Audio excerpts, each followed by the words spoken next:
You know how you can't like unsee what God has done in your heart and in your life and your growth journey? And now you can't help but feel that feeling of like, I need to give this away to the people around me. Maybe you've done a bunch of counseling. Maybe you've had a bunch of encounters with Jesus and you have a big history with God. Maybe you've done ministry and you've been in the marketplace for some time. And yet there's like this holy discontent that you feel. Like there's this feeling of like, I want to give deep inner healing and wholeness away to the people around me, but there has to be a way to do this sustainably so that myself, my family, we're all taken care of. And also there are boundaries. Listen, what you're about to watch is a recording of me coaching brand new life coaches that are starting their life coaching business from scratch. These are all kingdom-hearted leaders that are facing the vulnerabilities of starting this business for the first time. And you're gonna watch as I coach them through wrestling through real stuff. Questions like, how do I talk about what I do with people around me without sounding like vague or like life coachy? Things like, how do I invite people to pay for my services as a life coach without feeling guilty or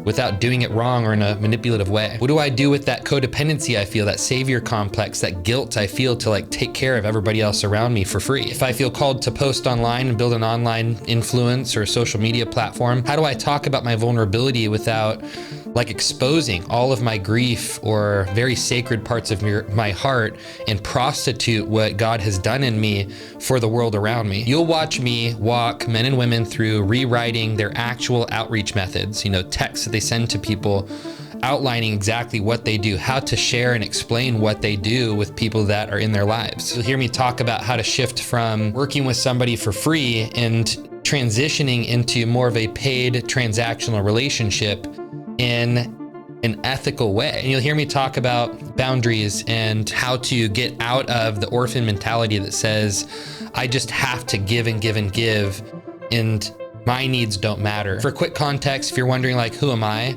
My wife and I have built a Christ-centered emotional health coaching business to $5 million per year. And over the last 7 to 8 years, we've generated around $18 million in revenue. We've served over 30,000 believers, and we've equipped hundreds of life coaches now that have started their businesses from scratch in a faith-based, Christ-centered way. I'm not sharing that as a flex. I'm sharing that so you know that this isn't just theory. This is real practical know-how that we've experienced inside of our own business. This is where inner healing, theology, nervous system wisdom, and business know-how all collide together in a practical, educational way. So listen, if you're a man or a woman that loves emotional health and you hate shame and you're hungry for integrity and wholeness and you're curious about how you might be able to give this away more effectively, possibly in a life coaching type business, and maybe you've wondered, could I actually do this coaching thing with Jesus and do it in an ethical, non-manipulative way that feels congruent with my identity? Then lean in, grab a notebook, sit back, watch this recording, and watch the way I navigate through real nuanced questions that people are asking that are in that state right now. Hope you enjoy. If this is any questions that are in regards to business, so growing, building the business, this can also mean the emotions and the mental blocks that keep you from actually taking action on something. So I think sometimes we come here and we're like, okay, well, I think I know what to do. I feel scared, or I feel nervous, or it's like a mental block there. Let's talk about that stuff, because I think what a lot of people think is that there's just steps 1 through 10, you just do them and then you're successful. But usually early on in business, the biggest block is the mental and emotional block. It's you actually believing in yourself. It's you actually gaining mindsets that you need.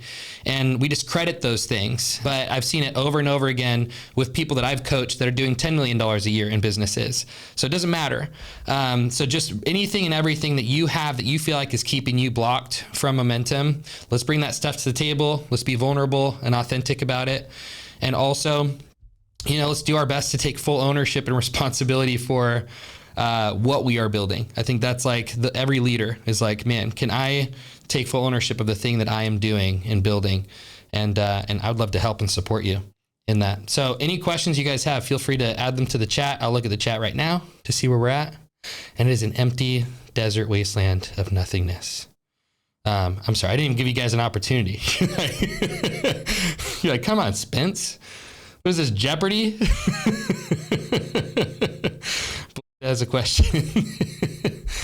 Because you know what happens when you don't put a question in there. I just talk endlessly. And then nobody's happy about that, okay? Go ahead. Hi. Hi. So I've got everything started I have my LLC, got my bank account, my FEIN. I set up a Facebook page. I've been posting stuff, and I have been reaching out to the people closest to me, friends from church, a couple of family members, and just trying to get things rolling. Heck yeah. And I've got a goose egg. That's okay. So tell me about reaching out to people that you know, friends, family, like what does that look like? And what are like the nuances of how you've done it, what you've said, that kind of stuff?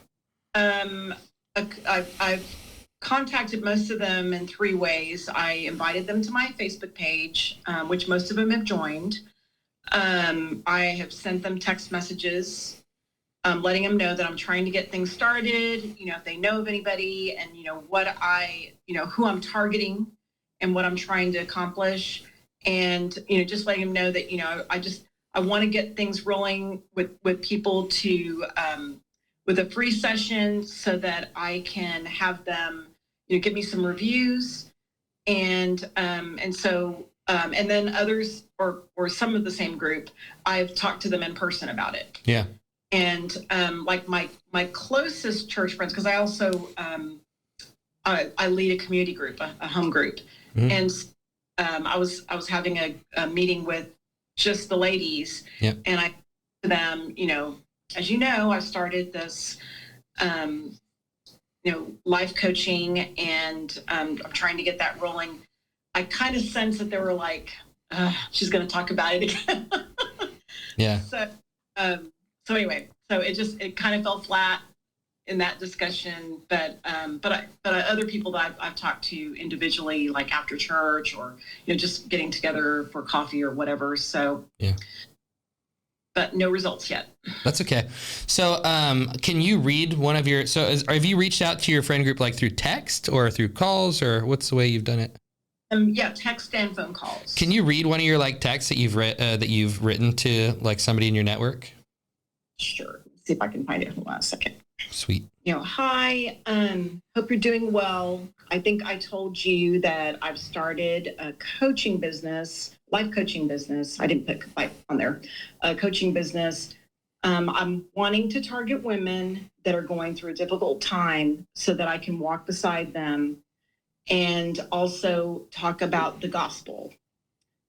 If you know anybody that you think would be a good fit or that would be interested in talking to me, I'm looking for people to do a free session with so that, 1, I can help them identify areas where I can help them, and 2, so that I can have some real life reviews for my website. A few thoughts here, because I think you have a lot of really good things in there. The mentioning, why you're doing this, I think is great. There's quite a bit of language I might change in here, because the how you reach out. I know you know all this stuff, Belinda, too. It's like you've been in sales for so long. You've been in that world of like, but it's like you've known an industry. Right. You've really known this is the way to say something to get somebody intrigued in maybe shifting their insurance provider or looking at employee benefits in a different type of way, or there's an edge that you can see for why maybe they should shift to working with you. Right. This is completely new. So, and so I respect that. And I don't want anything that I say to come across as like, gosh, that wasn't good, because that was really good. I just want it to be the most effective. And if I've learned anything over the last like 8 years, like in the last like 11 years, I've probably taken about 16,000 sales calls, is what I did the math on, and on coaching, like selling coaching. And so on top of that too, I've written all of our ads, I've written all of our text scripts, all of our emails. Like I was the person that wrote that stuff. Why am I sharing this? Not to toot my horn. It's because I've had a lot of failures in realizing the way you say something can drastically determine the results. And everything we do in business, and you know this too, it comes down to messaging. And then that messaging at scale is what produces results long term. So especially when it comes to an information business where you are leveraging information and basically it's information arbitrage. You don't have the information that I have of how to succeed in relationships, in life, and connection.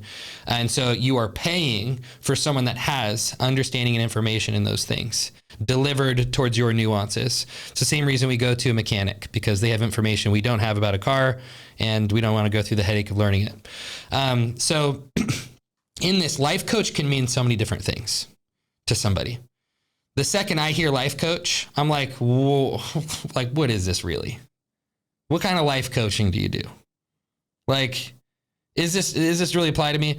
So I'd say that's the number one thing that we go, okay, can we explain that better? Okay. Is there a way to phrase that better, differently, where it makes sense to the audience you are speaking it to? Okay. And then I'm going to tell you how we can clean up to because you've already hit your network. So then I can tell you how we can clean this up afterwards. But I'm going to start with like how maybe we could have done this differently. The second thing I would say is women that are going through hard times. Is that the way you phrase it? Women that are going through difficult or hard times? Difficult time. Okay. Here's what I'd say. Niching down is fine.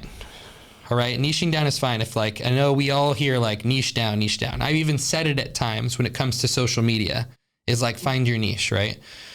But I've also said with coaching in the beginning, like take anybody and everybody that you believe you can provide value to. Okay. So usually when I say niching, I'm saying niche down for the specific piece of content you're creating right then and there. Okay. The purpose, I believe, of niching in the beginning is to really create clarity for the audience you're speaking to in that moment. Okay. It's like if I were to try and speak to all, 20 of you here, I think it was like 15 or 20, and just give a generalized thing, it's not going to be helpful to any of you, most likely. Like there's going to be some things you can grab from it. But if I speak to you, it's like, this is the one person I'm talking to this moment, the one problem I'm solving. It's actually going to land with maybe like 5 other people in a very pointed and nuanced way. And it's gonna be like, man, I had that exact question.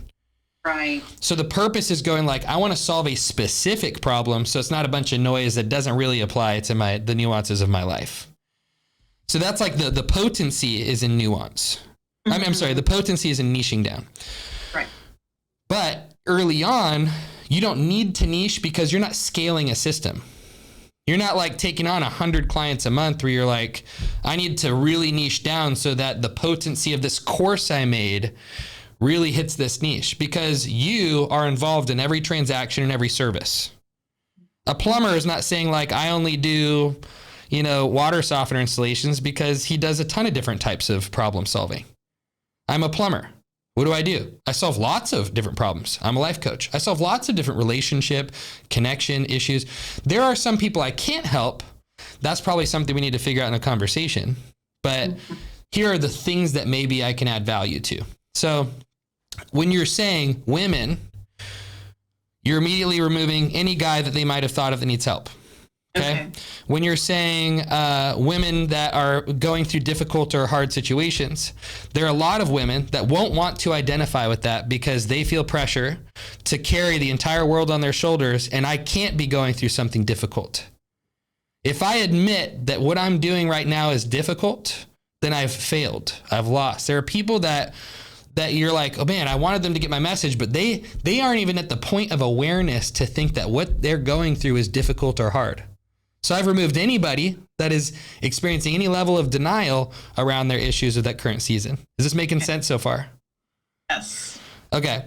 So then we go, well, how do I have potency to actually reach somebody that has a big enough problem that I solve? Right. Mm-hmm. I think that's in the nuances of what you say. So, and I would make this individual to each person. So what I would do now is a follow-up, because the way I'd probably phrase this message in the beginning, I might say something like, hey, what's up? I know it's been a while since we've connected. Not sure if you heard, I've been relentlessly studying and going after emotional and mental health. I believe wholeness is the thing the church needs that's going to lead to a revival, honestly. And I have had a huge heart for this in my own life, and I've gone through extensive education to learn how to give this away. right now, as I grow a coaching practice I just started, I'm just trying to help anybody and everybody for free. See how I'm saying this? Yeah.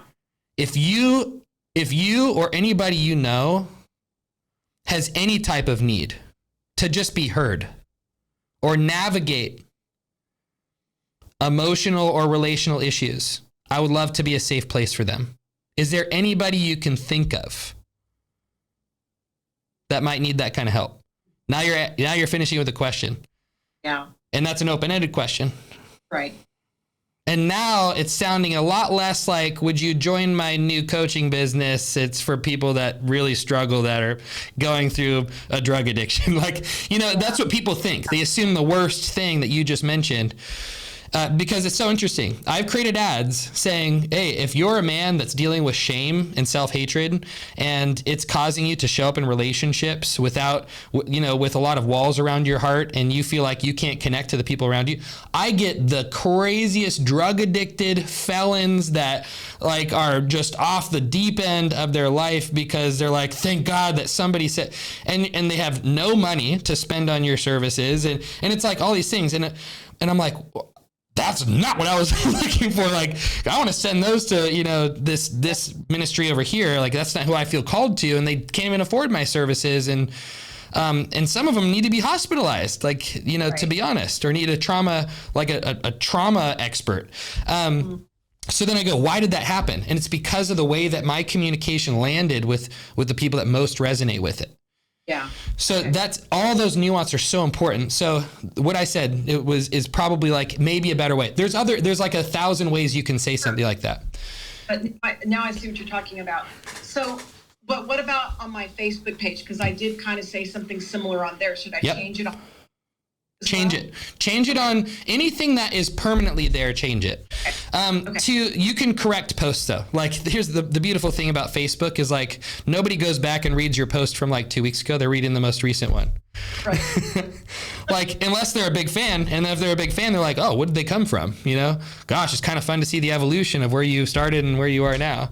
Well, I look at some of my theological posts from back in the day. I'm like, what God did I know? Really? Who was I praying to? Dear Lord. He sure had a lot of grace for me.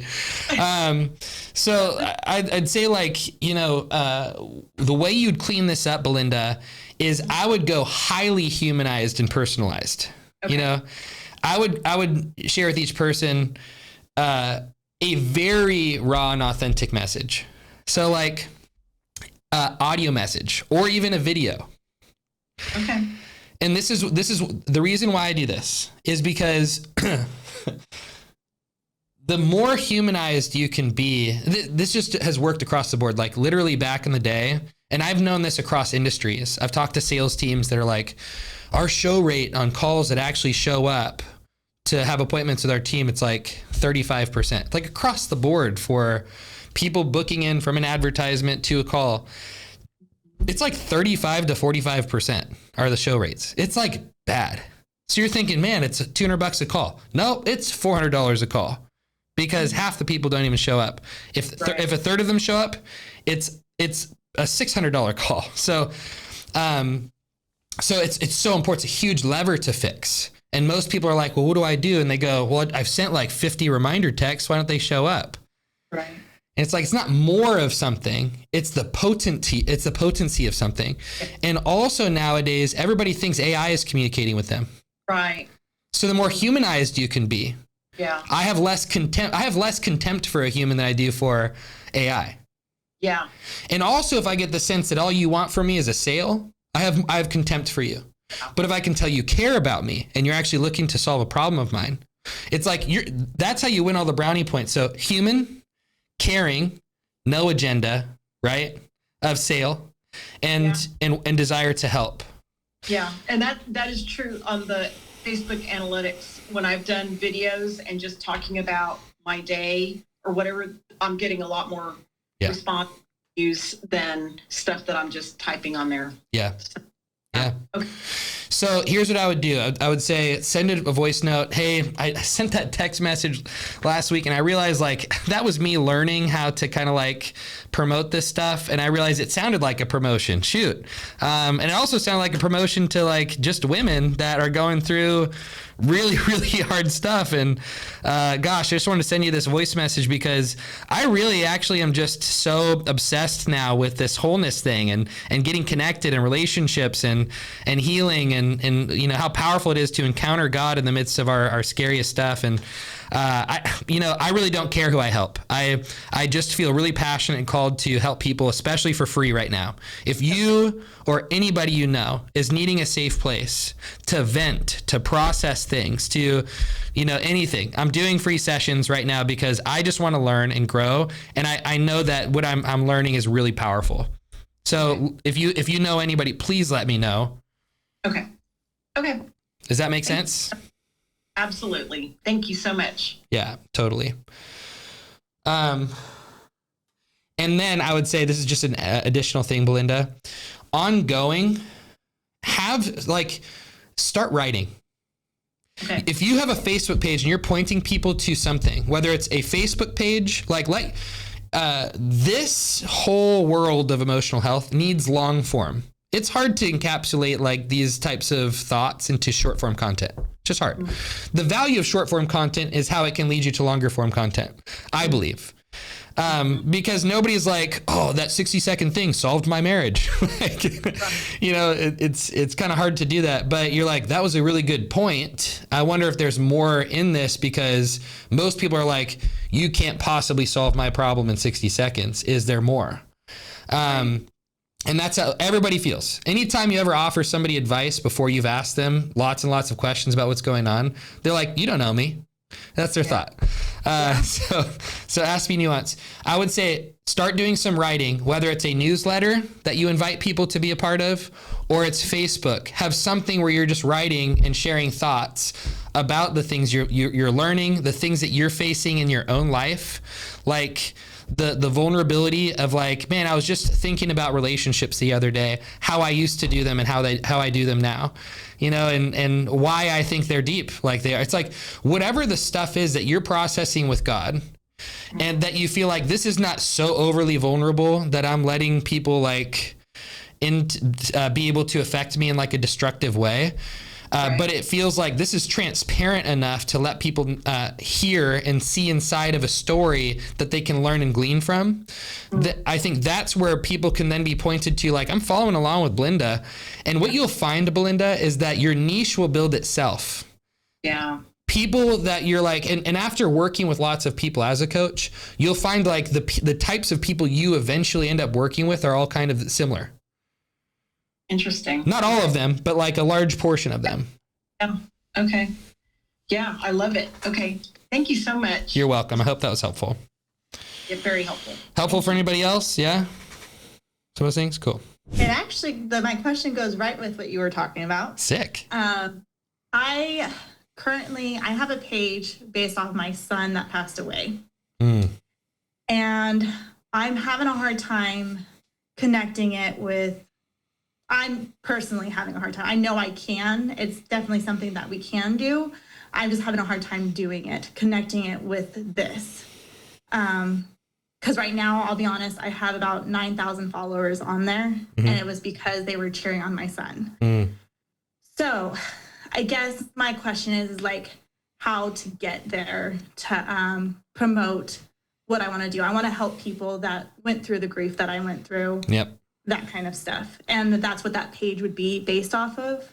Yeah. And I just wanted to hear what your thoughts on how to go through that. I'd say think longer time horizon. Here's what a lot of people do is they fatigue their audiences too soon by asks. And nobody saw it coming.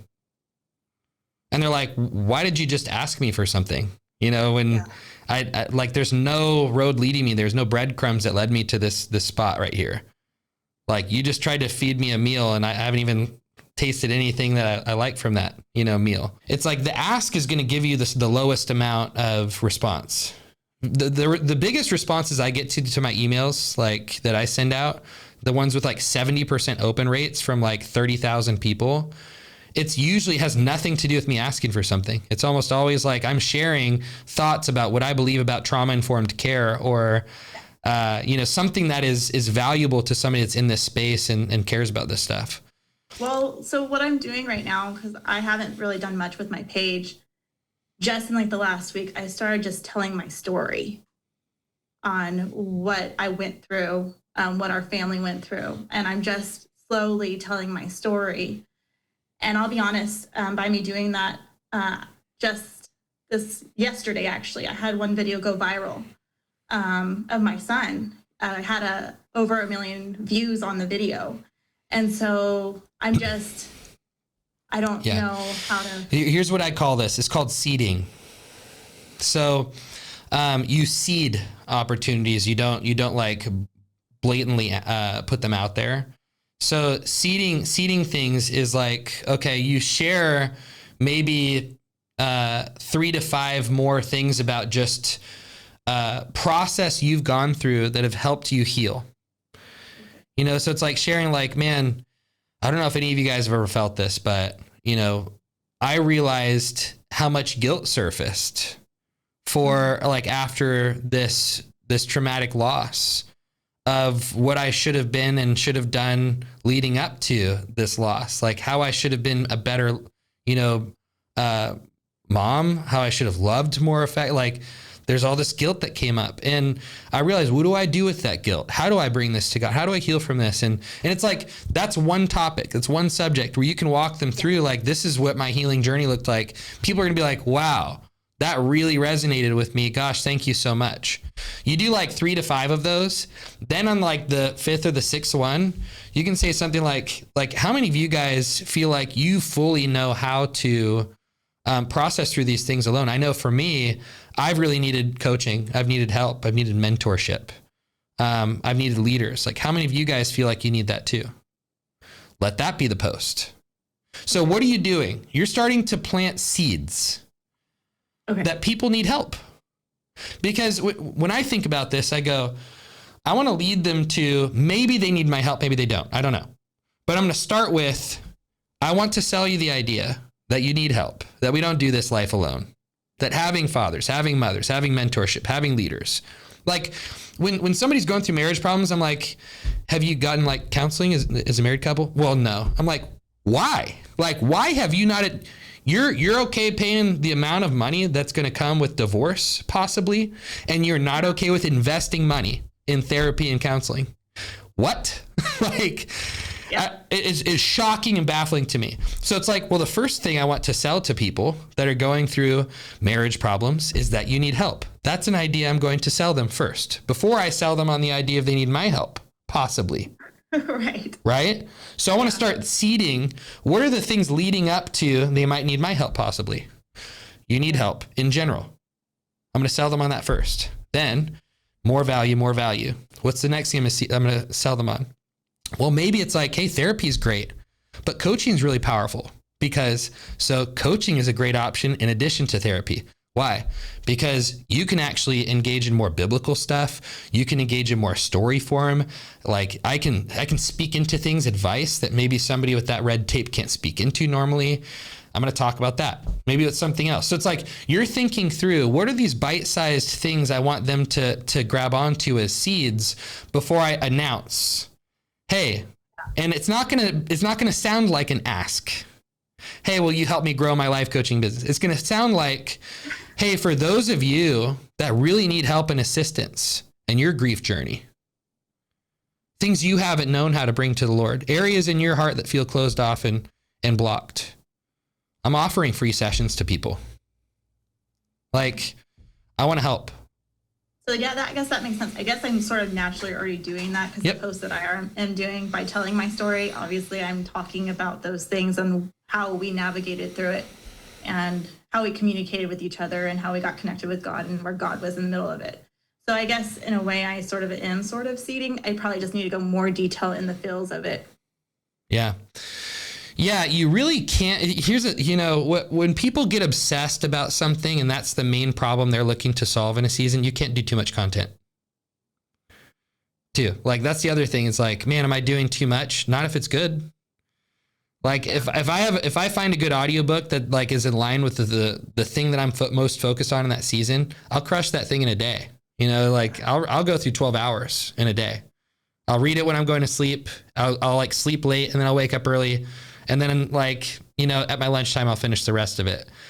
So I think like just knowing, okay, if I have a thought or an idea, I'm just going to start speaking into that thought or that idea on this. And if I have a platform here, and these are the types of like problems these people on this platform have, how can I just be of service to them? Okay. Does that make sense? Yeah. I'm having a hard time getting out of my own head in regards to that. Cause like, I'm really struggling on using his page, I guess, I think, because I don't want to, you know, feel like I'm trying to get money from people from his page. Cause you get what I'm saying? Sure. I don't want to come off that way. Cause that's not where it was built off of. It was built off of, we were cheering him on. So I guess that's where I'm having a hard time making that. Yeah. In my head. Well, you know, when you make those posts, I think when you come out with that like announcement, you need to be able to be vulnerable about that stuff, because you can't act like you don't care about those things and don't feel them. You can't just like blow past it and act like that's not a thought in your head or like a feeling you have. Yeah. I would say you probably need to get to a point of like, what do I want more to like not be misunderstood and play it safe? Or do I care more about these people actually getting help? Yeah. And I would say like, there is a way to do it without being manipulative. And at the same time, these people, you know, they probably have a lot of hurt and pain. And if there's a way to announce it in a way where you're like, hey guys, like I realize you came here to root on my son.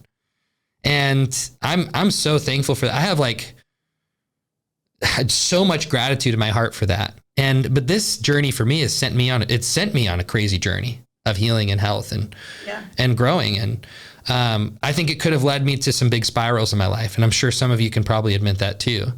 And now I'm dedicating my life to helping anybody and everybody not enter into those pits of despair. And so at the risk of sounding like I'm taking advantage of this like thing that you guys were a part of to support my son, I'm offering to help anybody and everybody that needs this. This is like, I'm dedicating my life to this. If you feel triggered by that at all, and you're like, I just wanted to be here to support this, then just mute me, like in what I'm saying. But this is for the people that actually need help. So it's like that type of announcement. Be very honest about what's going on in your head. What we try to do all the time, even as parents, we try to hide what we're feeling and what we're going through with our kids, thinking that we're shielding them from something or we're protecting our influence as a parent, when the thing they needed to hear most was that mommy was scared in that moment and didn't know what to do. I didn't know what to do. You were screaming at me. I felt so scared. I felt like out of control, and I did my best in that moment, but I realized like I totally messed up right there, and I'm so sorry. That kind of stuff, it builds so much trust with people. So if you can share honestly your process in this that leads you still to taking that step to announce how you want to help, that's what builds equity, relational equity with people. It's not the hiding it and making the perfect announcement that sounds polished. Right. Does this make sense? Yeah, that helps me. Yes. So very much so. So don't make it a goal to get out of your head. Make it a goal to come to a place of, I still feel these things, but I'm still deciding X, Y, Z. Okay. Yep. That makes sense. Thank you. Yeah. I am learning so much from the 2 questions from the ladies, and it served me so much too, because I think I am hitting a roadblock right here. I think it's my own issue for sure. Okay. Trying to turn a client into a paid client. And I guess I would like some words of wisdom of like, how can I go about talking to her? Should I write or talk? I have a session with her tomorrow. It's another free session. And this is gonna go maybe 6 or 7 free sessions. Wow. I know. It's like, okay, now she's milking it. What is codependency? The ability to give permission to other people to take advantage of you. Wow, that's my specialty. Yeah, I know. I know. Us people pleasers, we're so good at that, aren't we? I am, it's talk to me about my personal problems. Yeah. Right You know, there. a codependent in their finest form will end up martyring themselves. That's me. They're dead at everybody else's expense. Yeah. I am always killing myself in the end. Yeah. Yeah. So what we want to do I is, really need to be aware and work through this out now. And I really need to get this going. And even my best friend, she's like, all right, it's time to get this these ducks in a row. Yeah. You know, what's nice about this too is like, when you learn to have boundaries and like you put the oxygen mask on yourself first, then you can actually be really selective of those moments where you feel like God's actually on you serving somebody for free. And you can willingly do that without feeling like you have to because of guilt that's driving you, because you have like you and your family are taken care of. And I think that's the beauty of like, no, I powerfully gave when I fully decided to on my own accord, according to what I felt and, you know, God was saying in the moment, not according to my own guilt, not according to having to be a child parent to my parents as growing up and still playing that same role, not according to the guilt that I felt from authority figures in the church that told me that it was wrong to have needs and feelings. It's like, I think this is such a great vehicle, this entrepreneurship vehicle. It can be a great vehicle to learn how to deal with these things. It is, I think, something that we overlook and just say, give me the tactic, but it's not just the tactic that's going to drive this change here. It's going to be you going like, why do I feel guilty? Or why do I feel resistance to have that conversation? Yeah. Because the conversation is actually extremely simple. Right. It just is, and I can tell you exactly how to have it, and I can give you the exact script of what to say, and you can make it your own. But it's like the resistance as it pertains to that is going to come from your own internal belief that it's wrong to transition into that type of relationship. And at the end of the day, everything that fuels me is knowing how beneficial it is for it to hurt them. Here's what I'll say first. I don't want to save my children from struggle. I want to save them from trauma. I don't want to save them from struggle. Right. I don't want to raise them believing that they are entitled to things. Oof. Right. I don't want to raise them to believe that help should just be theirs just because. Nope. I want them to know love and presence from me is always accessible. I want them to know that I love them with everything in me, but sometimes love hurts. Sometimes I want what's best for you, and that doesn't mean you get exactly what you want in the moment. Right. And I think sometimes we kind of subscribe to this Christianity where like that's what it entails. He gives us exactly what we want in the moment. It's like, what if my kid was asking me for a box of grenades? Is it loving and kind for me to give that to him in the moment? No. Yeah, it's like, what does all this mean? I think it's important for people to pay. I think it's important, right? I agree too. It's part of my struggle with money, I think. I even talked about this in my own therapy session last week. Yeah. And, she talked about it's your worth. It's your dedication. It's like, what is your worth? Yeah. It's not even just that. It's not even just that. No. It's that it's their accountability. When it's when the going gets tough, they've invested too much to quit. I believe we have the trust there built, and I could see clearly the last couple sessions she enjoying, she's benefiting from it. Yep. Yeah. Indeed. She even, like, we have a common friend. She even told our common friend how much she enjoys it. So I just needed to make a plan and present to her with a plan. Okay. I'm going to go 1 second. I've been watching the module 3, which is the more regarding to the business. And So have you developed your sales script yet? no, Okay, what you're talking about is a sales script transition. okay, It looks prettier in your guys' portal, all right? But this is what I created. So this is a plug and play script you use at the end of your free coaching session, right? This is where you guide your client to meaningful insight and emotional breakthrough. You get buy-in on the need for continued support. You invite them into a clear, confident coaching offer. So that invitation is what you're talking about, but it has to come from, hey, has this been valuable for you? Yeah, it has been. What's been the most valuable? This, and this. That's awesome. Gosh. And you recap, and then you move into, well, cool. I could talk about, some possible next steps of what it would be like to keep working together, which I would love to do, but it's up to you. Is that something you want to discuss? Sure.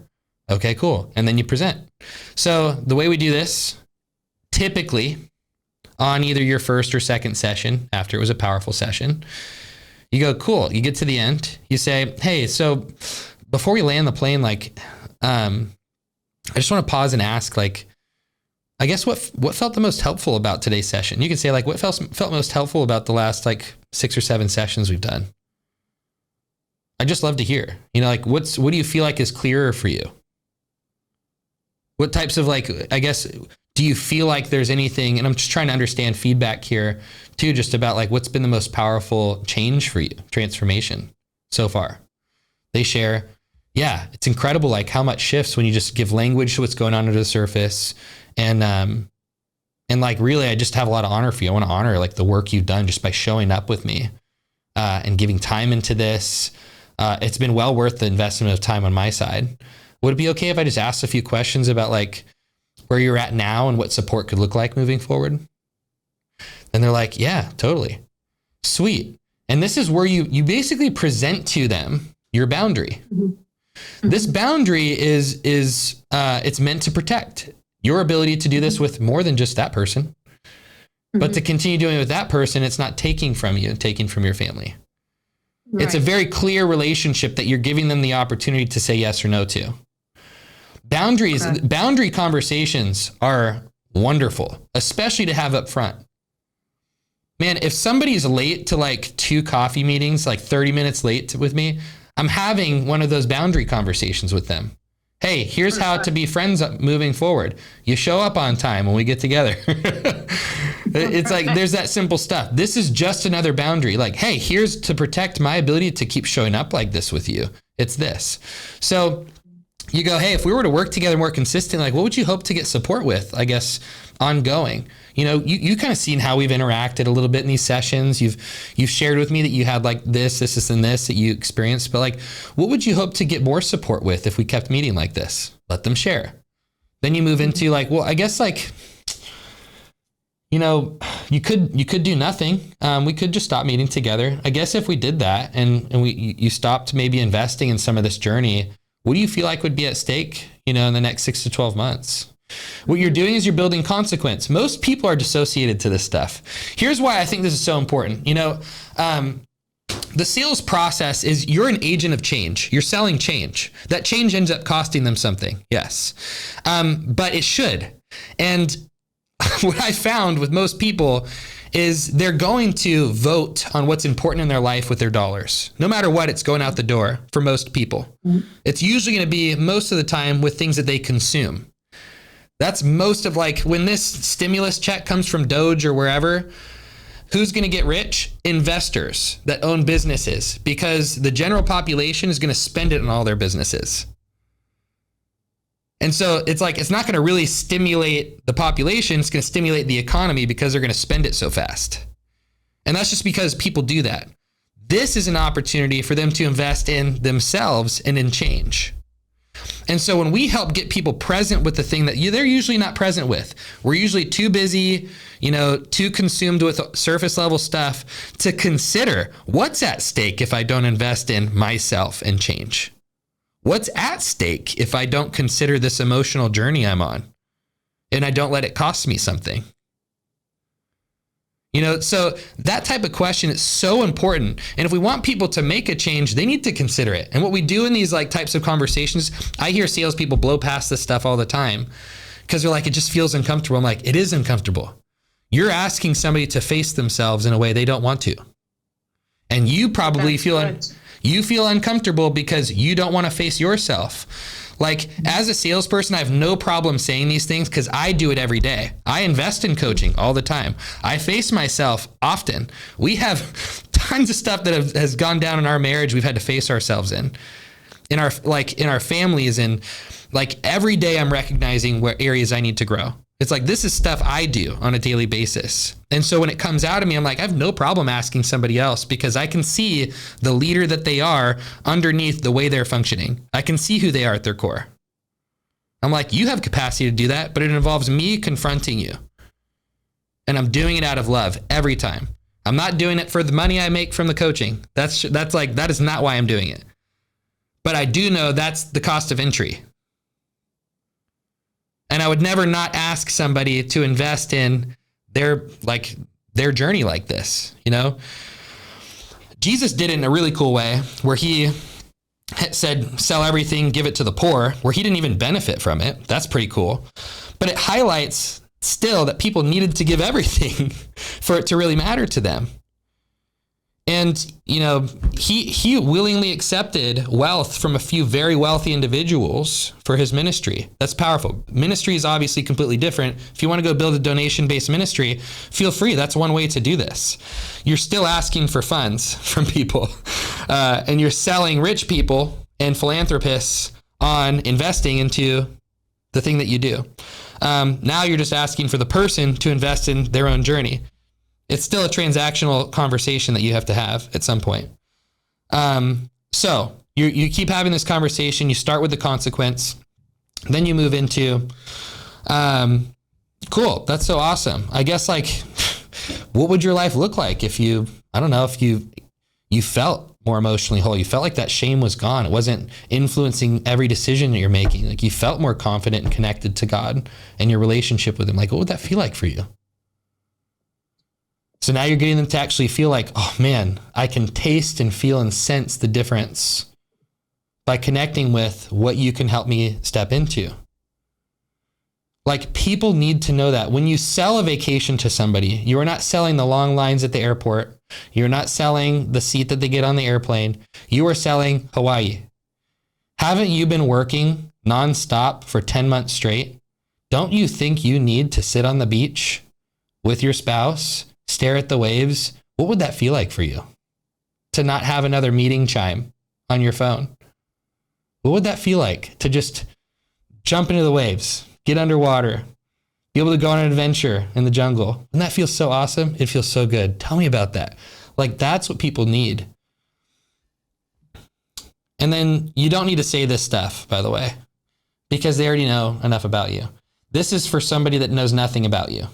For maybe it's like a first session, you're at the end, you're like, hey, so just a recap, like I really help leaders like you, you know, who are really navigating shaming. It's like whatever it is, you help them understand if they need to. It's kind of an optional phrase. But what you move into is you go, hey, so based on everything you shared and the 6 sessions we had together, like what I've seen so far in your journey, I really genuinely believe that I could support you as a coach moving forward long term. And I've loved getting to give time to you. Unfortunately, I can't keep doing the free thing moving forward if I'm going to help you. But I do want to talk about what that could look like together. So, you know, if we did continue together, this is where you insert what your session packs might look like. Like, listen, we could do this session by session. Typically, you know, I'll package this into like a group of 6 sessions. Instead of you paying $80 a session, we can group it together for $50 a session times 6, which would be about $300 if you wanted to do 6 and just prepay for them because you know you want to work together. However you want to phrase your pricing, if you've gone through the pricing section, you can figure that out. And then you immediately move into, is that something like you feel ready to say yes to, or do you want to like process out loud with me? That is so good. So what are you doing? You're just saying, is that something you feel ready to say yes to? Mm-hmm. My tabs are giving you anxiety, Adam. Oh, it's so funny. It's Yeah. giving me courage. I was just thinking to myself, like, all right, why aren't you doing it? It's like, all right, it's kind of like at work, because I work in sales too. And Yeah. well, there is a coworker, Brazilian, and there's a saying in Portuguese that she says, which is funny, which I just try to translate it, is like, what is the worst? It's like, just do it. It's like, just ask, just go for it. I do this thing with when we're hiring salespeople where I reject them in our first interview and just to see what they do. Interesting. I want to see how they handle it. Yeah. They don't have to handle it perfectly. Like, I don't need them to be perfect, but then I let them know, like, oh, thanks so much for that. Like, that was actually a test. Like, I wanted to see how you would deal with rejection. And I'll straight up be like, yeah, I think we're wanting to go in a different direction. I don't really see that you may have what we need. And I want to see what they do with it. Yeah. But it's because, like, it's scary to have these conversations because you're asking somebody to take a step of change. And we all know how uncomfortable that is. This will get more comfortable for you in your life the more you do it, just like in the role that you have. It will get more comfortable as well as you continue to take steps of change in your life. After once or twice, and be like, I know how to do this now. Yeah. I mean, not just once or twice, but a few times. Yeah. It will get more familiar. It was like, yeah, I get it. You adjust to the person. Yeah. And yeah, I don't have a problem on being personal. It's just get it to work at first and get through my own roadblocks. I know it's my own. Yeah. But just like playing the game of basketball, you learn the skills by using the skills. Mm-hmm. So it's like you can watch every basketball game, but you still have to go on the court and play. And you're going to have to you're going to fumble your first layup. You're going to double dribble. You're going to have the ball stolen out of your hands. But that's the game. Like, we play this game so that we can learn the skills, not because we know them right off the bat. This is all something that we learn. I've had to apologize to people for having an agenda. I got scared about my finance. I've had to come back to people and be like, I'm so sorry. You probably felt my fear in that. And that wasn't fair. That wasn't fair to you. I'm so sorry about that. Yeah. That's a culture we have here. I make my people say sorry when they, like, I don't make them, but I encourage them to. I'm like, hey, you're representing us. Like, if I hear about something and I find out about it, it's like the first thing is like, hey, how did it get here? What were you feeling in that moment? Yeah. Okay, do you think that's something you probably need to go back and clean up?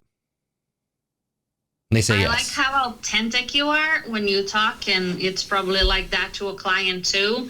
And this is my struggle. Like, I don't want to sound robotic. I want to just be authentic with that person. I don't want to get in my head about it and overthink things.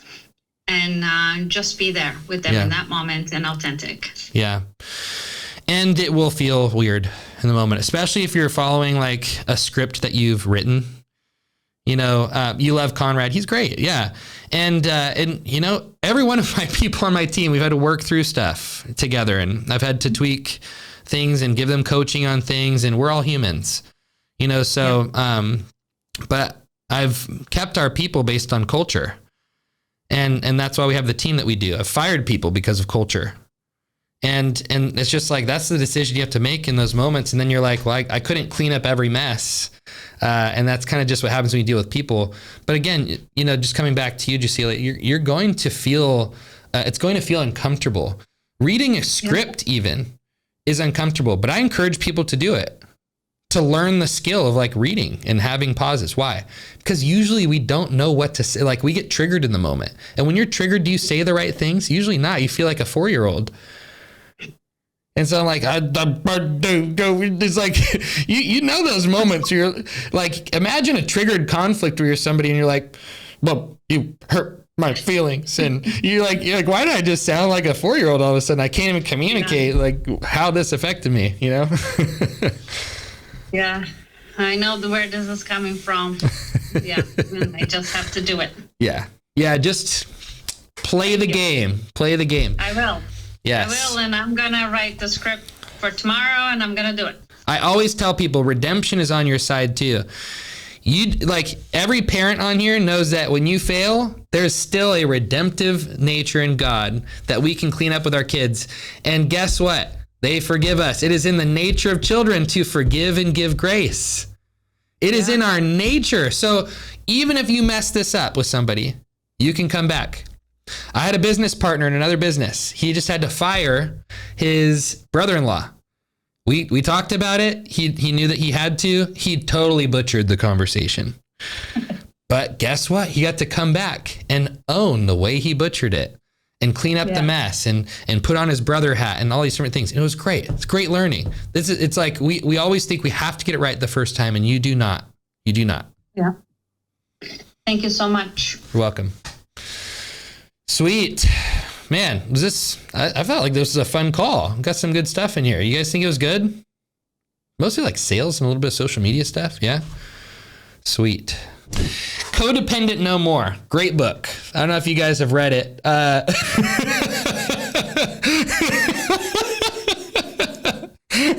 Every codependent can laugh at that right now.